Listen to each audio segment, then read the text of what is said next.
सभी को राम राम। मैं बी एस कुमार अपने चैनल ड्राइंग स्टडी में आप सभी का स्वागत करता हूँ।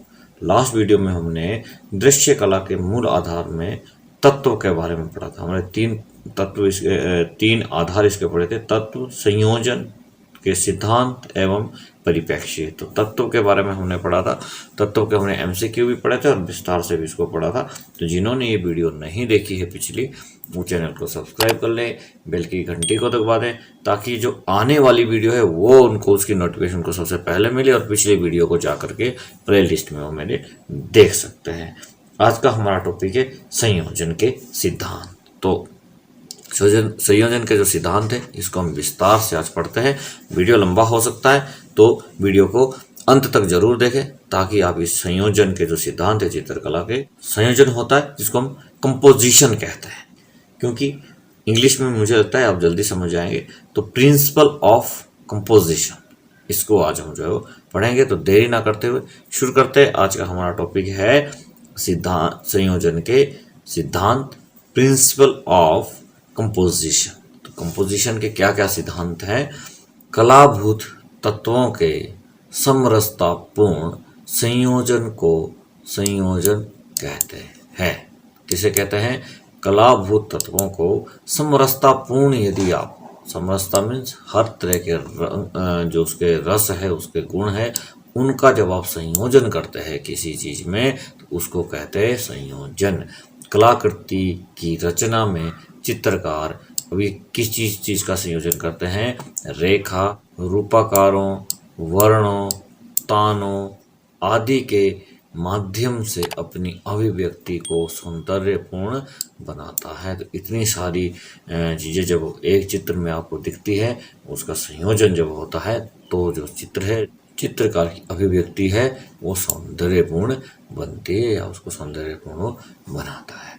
संयोजन के नियमों का प्रयोग कलाकार की व्यक्तिगत रुचि व अनुभव से जुड़ा होता है। तो संयोजन के जो नियम है उसका प्रयोग कलाकार कैसे करता है, वो उसकी व्यक्तिगत रुचि पे निर्भर करता है। उसका व्यक्तिगत रुचि कैसी है, उसका अनुभव कैसा है, उसके हिसाब से उसका वो प्रयोग करता है।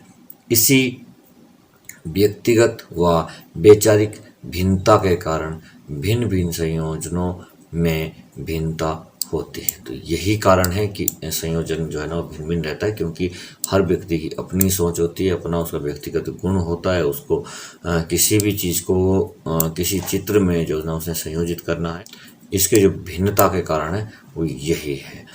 इस किसी भी कलाकृति का मूल्यांकन करने में संयोजन के सिद्धांतों को ही आधार माना जाता है। तो किसी भी आपने कलाकृति करनी है, उसका मूल्यांकन यदि करना है, तो इसी से आप उसका मूल्यांकन कर सकते हैं कि उसमें जो है वो संयोजन के सिद्धांत जो है वो किस आधार पर माने गए। तो संयोजन के सिद्धांतों के आधार क्या है? संयोजन के ये सिद्धांत निम्न प्रकार से। तो संयोजन के जो सिद्धांत है वो नीचे इसमें दिए गए हैं। और संयोजन के सिद्धांत जो है वो 5 सिद्धांत इसके होते हैं। सामंजस्य एवं सहयोग, दूसरा होता है संतुलन, तीसरा हमारा होता है गति या लय, चौथा होता है प्रभाविता, और जो 5वां सिद्धांत इसका होता है वो होता है प्रमाण। तो हम इन 5 सिद्धांतों को जो है वो एक एक करके आराम से विस्तार से पढ़ेंगे। तो यदि वीडियो आपको पसंद आ रहा है तो वीडियो को जरूर लाइक कर दें।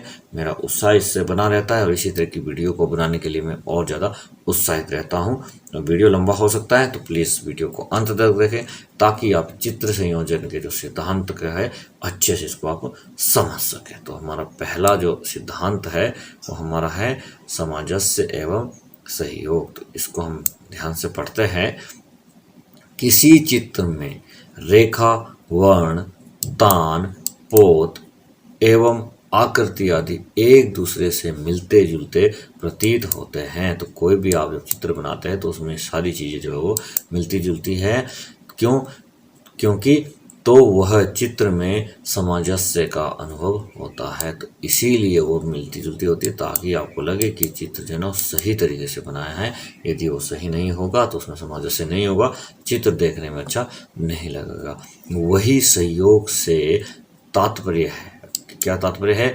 संयोजन के अंतर्गत प्रयोग में आने वाले विभिन्न तत्वों के मध्य एकता व समानता, जिससे संपूर्ण संयोजन एकता के सूत्र में बंधा रहें। तो चित्र संयोजन का मेन कारण यही है कि इसमें कोई भी तत्व आप बना रहे हैं, कुछ भी करें तो उसको जो है वो एकता के सूत्र में बांधना बहुत जरूरी, मीन्स उसको एक रूप करना बहुत जरूरी है, तो ही आपका चित्र जो है वो सुंदर दिखता। सभी तत्व जो इसमें बराबर मात्रा में होने चाहिए। अनेक चित्रों का समूह एक ही स्थान पर एकत्रित हो तो वह श्रेष्ठ संयोजन नहीं कहलाता, जबकि एक ही चित्र में एक ही विषय भाव, ये ध्यान रखना है, एक ही चित्र में एक ही विषय भाव तथा उसी से संबंधित रेखा, रूप, वर्ण आदि संभाव रहें। मतलब यह है कि बहुत सारे चित्र एक जगह रखे गए हैं, वो चित्र संयोजन नहीं है। चित्र संयोजन का मतलब है कि एक चित्र में जो है वो जितने भी उसके अवयव है, उसके तत्व है, वो जो है वो उसमें सम्मिलित होने चाहिए। तो एक ही चित्र में जो है जैसे रेखा, रूप, वर्ण आदि चीज़ें जो भी आप एक चित्र में प्रयोग करते हैं उनका समभाव होना चाहिए, मीन्स वो बराबर भाव में होने चाहिए, तो चित्र में सहयोग दिखाई देता है। चित्र में अंकित अनेक रूपाकृतियाँ तथा वर्ण भी एक दूसरे से इस प्रकार जुड़े हों कि संपूर्ण चित्र एक ही संयोजित प्रतीत हो। मीन जो भी चीज़ आप एक चित्र में बना रहे हैं, जो भी चीज़ें आप यूज कर रहे हैं, रूपाकृतियाँ है, वर्ण है, जो भी है वो एक दूसरे से बिल्कुल मिलते जुलते होने चाहिए, बिल्कुल वो जुड़े हुए होने चाहिए, तभी चित्र जो है वो संयोजित प्रतीत होता है। वही सामंजस्य को हम रचना तत्व की ऐसी संगति कहते हैं जो संयोजन में एक तत्व की स्थापना करने में सहायक होते हैं। ठीक है जी।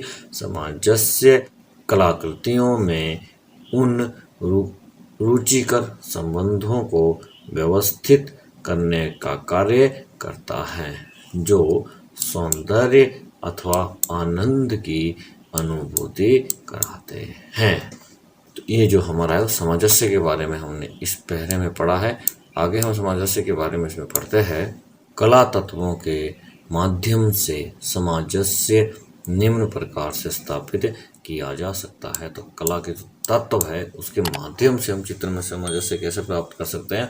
तो रेखा, वर्ण एवं तान, धरातलीय एवं पौध, ठीक है, धरातल को पौध भी हम कहते हैं, आकृति, अनुपात और श्रेणी क्रम, ये सभी सामंजस्य यदि एक चित्र में है, ये तत्व जो है वो सभी जो है यदि विद्यमान है तो हमारा जो चित्र है वो उसमें सामंजस्य है, नहीं तो उसमें सामंजस्य नहीं है। ये तत्व है, ये आप इनको नोट कर सकते हैं, ये तत्व है चित्र सामंजस्य।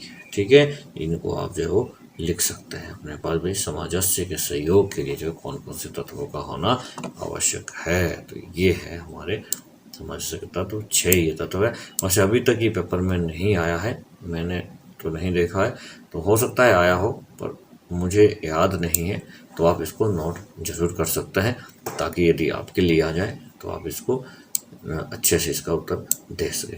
दूसरा जो इसका सिद्धांत है वो है संतुलन, मीन्स बैलेंस। बैलेंस को पढ़ते हैं। कला में संतुलन वह सिद्धांत है, कौन सा सिद्धांत है? जिसके आधार पर चित्र भूमि में समस्त समान तथा विरोधी प्रभावों को व्यवस्थित किया जाता है। इसका लक्ष्य गतिशीलता को चित्र तल के दायरे में ही सीमित रखना तथा संयोजन को स्थिरता प्रदान करना है। इसका बैलेंस, जो बैलेंस है तो आप समझते ही है कि उसमें जो भी गति आ रही है या जो भी आप कार्य कर रहे हैं वो बैलेंस होना चाहिए ताकि चित्र आपका सही ढंग से दिखाई दे। कोई भी कार्य आप कर रहे हैं तो चित्र में जो है ना बैलेंस का होना बहुत जरूरी है। संतुलन का स्वरूप उस तुला के समान है। किस तुला के समान है? जिसमें केंद्र के बराबर दूरी पर समान भाग स्थित हों। यदि वह भार उचित प्रकार से संयोजित ना किया जाए तो चित्र अनाकर्षक हो जाता है, आकर्षक नहीं रहता है। भार सिद्धांत के आधार पर चित्रकला में संतुलन के दो रूप प्रयुक्त होते हैं। तो दो रूप इसके बताए गए हैं। पहला इसमें रूप बताया गया है सम संतुलन। सम संतुलन क्या होता है, इसको हम थोड़ा सा पढ़ लेते हैं कि सम संतुलन क्या है।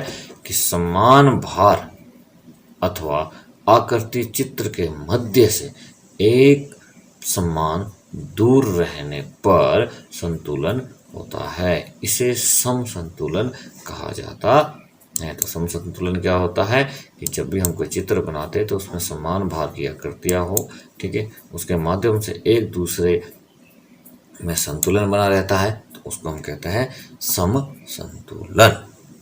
दूसरा है असम संतुलन।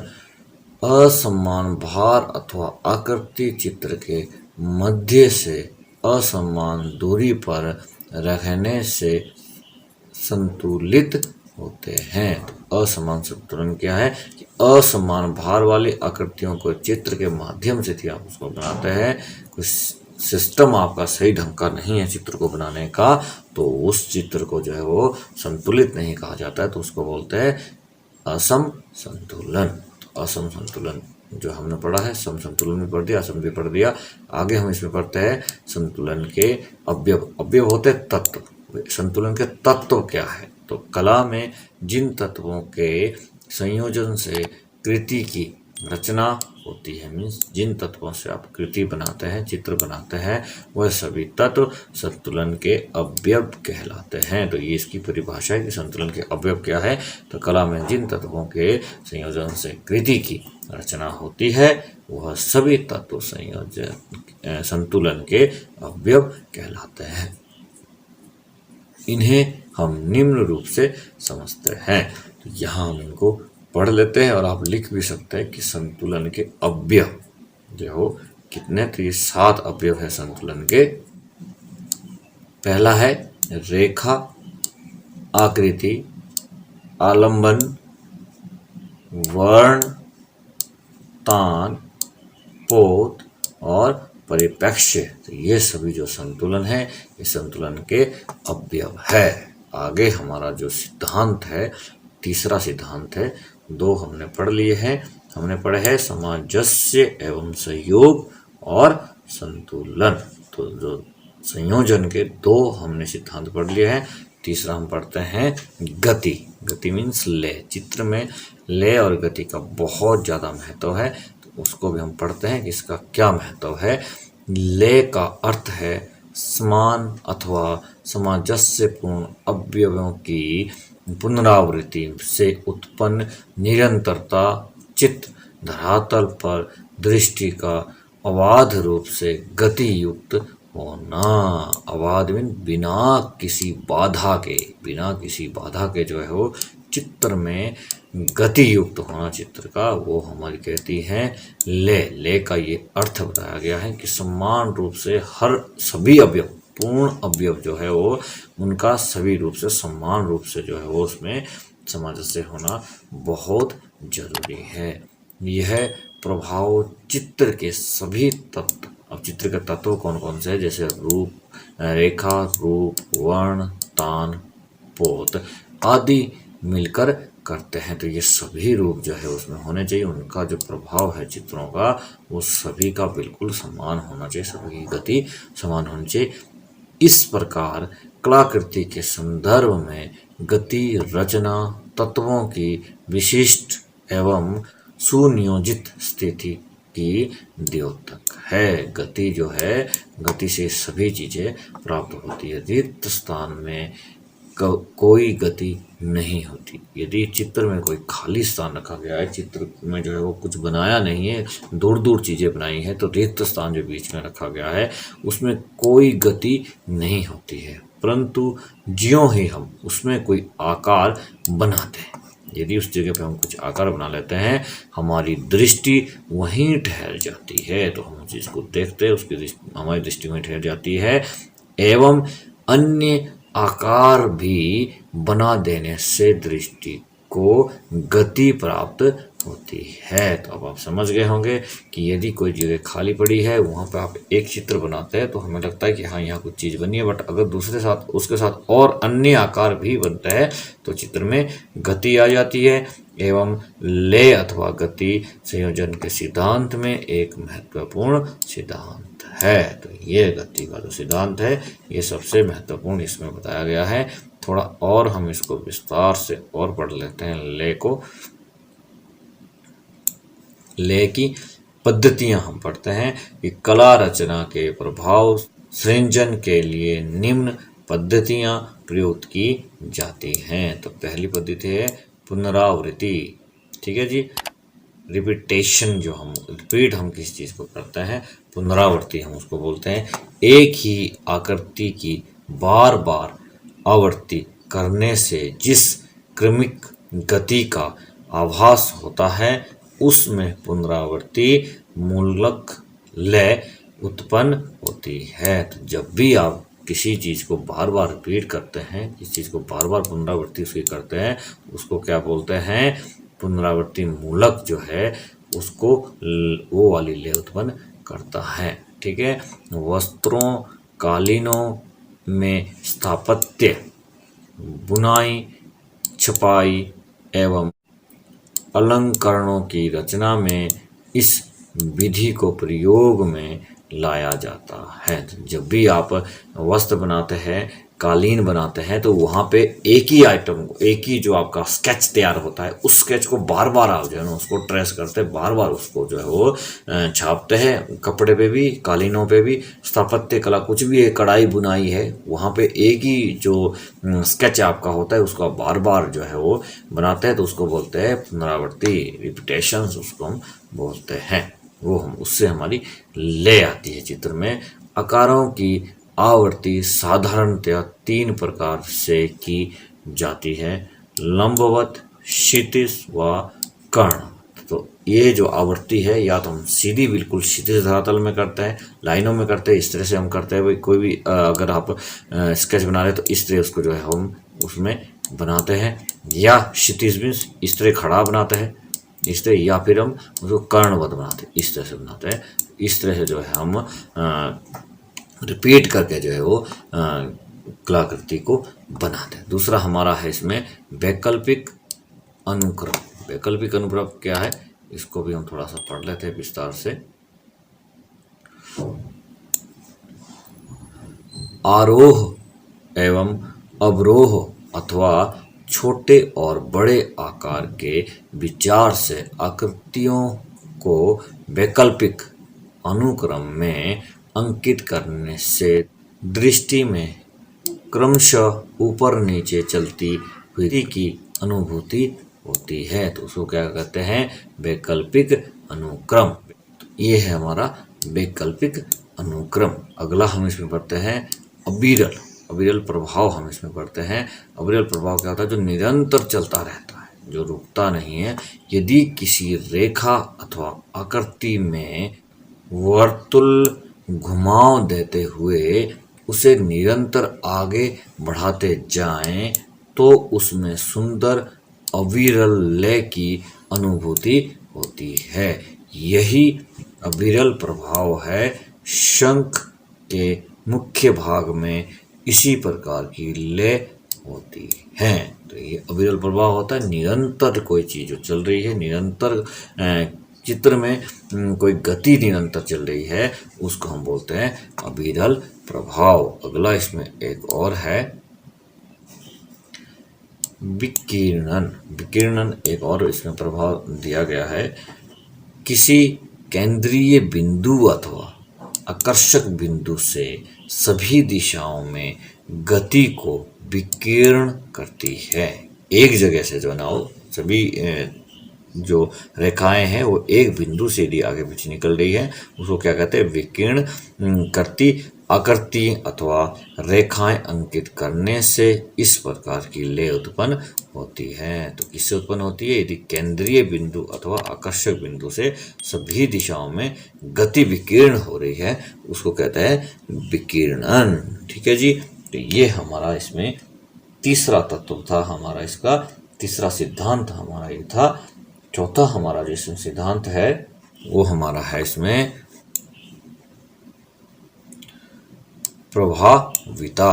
प्रभाव कैसे पड़ता है चित्र में? तो कला में प्रभाविता उस सिद्धांत को कहते हैं, ये इसकी परिभाषा, इसको आप नोट कर सकते हैं, जिसमें किसी एक वस्तु को सर्वाधिक महत्व प्रदान किया जाता है।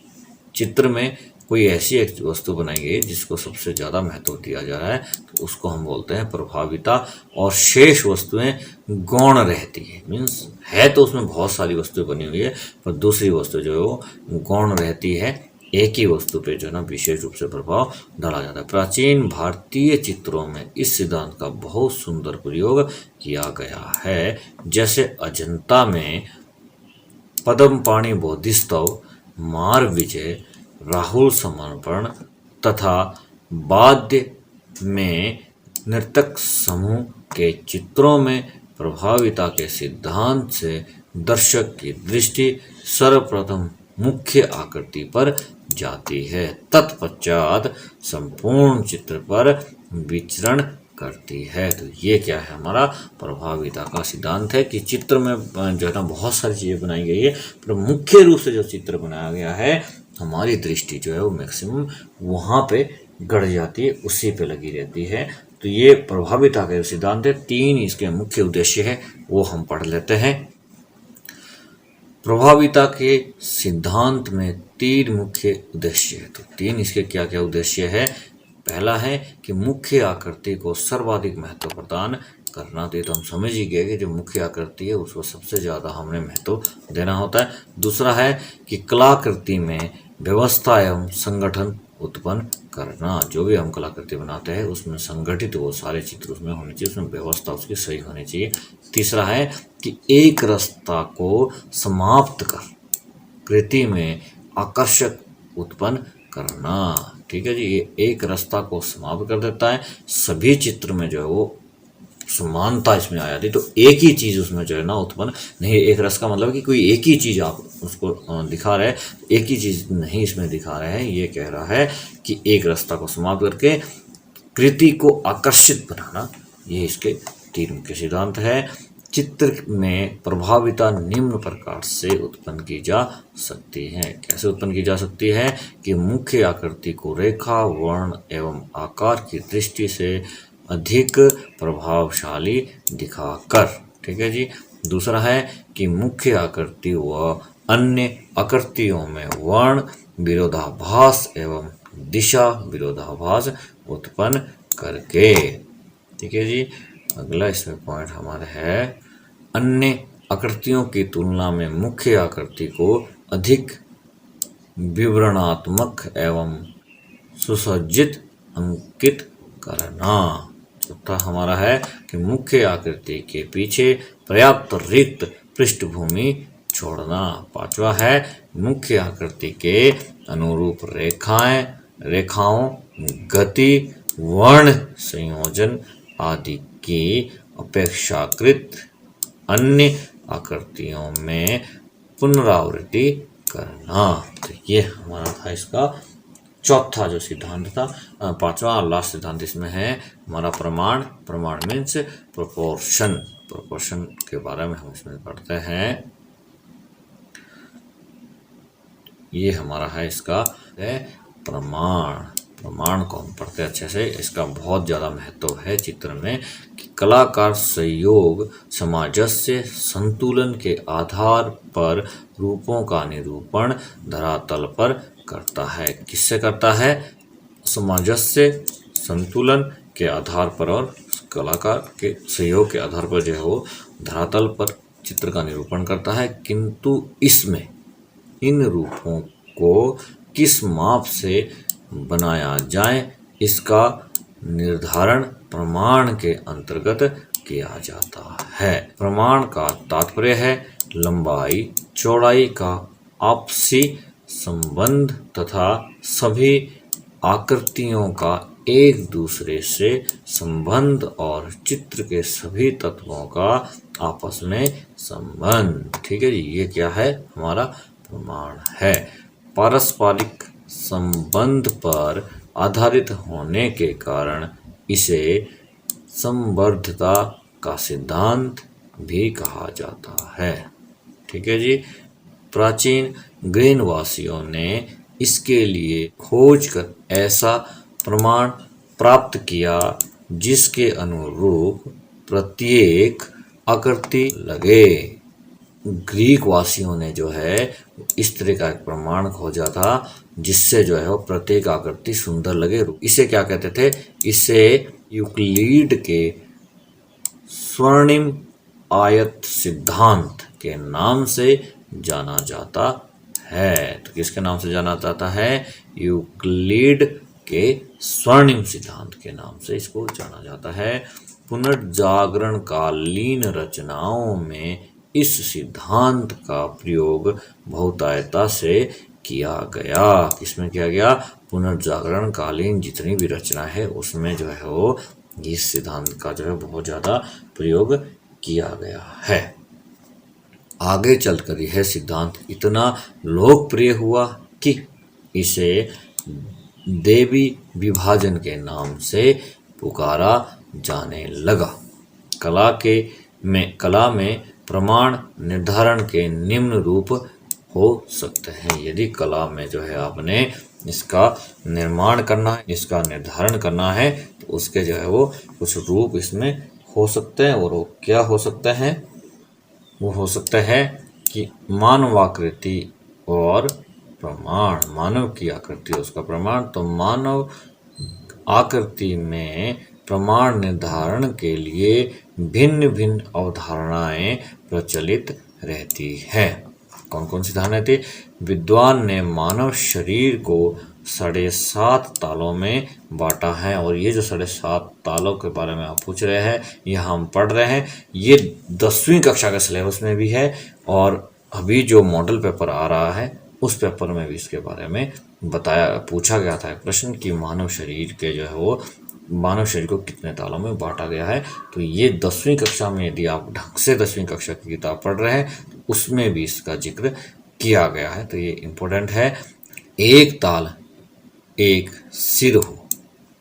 माइकलैंजेलो तथा अन्य पाश्चात्य कलाकारों ने मानव शरीर को 8 तालों में विभक्त किया है। तो इन्होंने इसको 8 तालों में विभक्त किया है। वैसे जो अवधारणा है वो उसके आधार जो अन्य विद्वानों है उन्होंने 7.5 तालों में इसको विभक्त किया है। और हमारी जो NCERT की बुक है उसमें भी ये 7.5 ताल ही बताए गए हैं।